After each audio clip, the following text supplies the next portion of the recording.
Hello guys, it's me Pauline. Nandito na ako sa fall.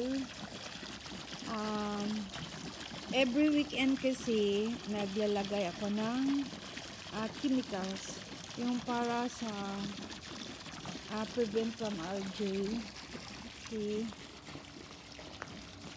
At saka yung pang clear sa tubig. Pinagdagan ko ng konting tubig kasi nag-evaporate siya.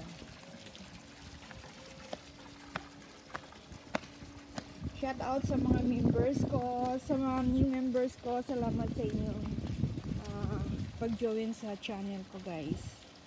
Oops, kind of shady. Yan o. Nice and cool. Finally.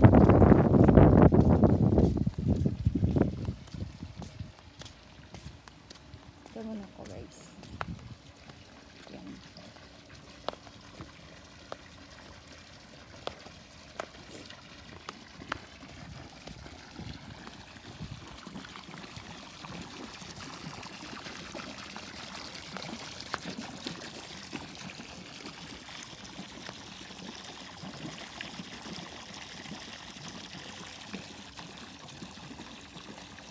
Okay guys, tapusin ko muna yung trabaho ko. Ganito ang buhay ni Pauline, guys. Kung anong magawa ko, gagawin ko talaga.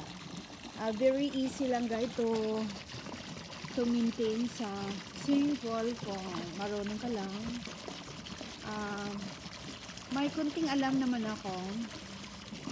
Yan, ako ang naglilinis sa pool. Ako ang nag-maintain sa chemicals, pero before mag-start ang season, may tagalinis sa filter. Naku, nandito na ang vacuum cleaner, baka maantalsikan na naman ako. Basta natalsikan ako sa niya, yung tail. Nako, ang kapi ng katawan. Kaya nga ako nag-carpol na guys, kasi that's acid kasi yung nilagay ko sa pool. Okay guys, thank you and I'll see you later. Bye.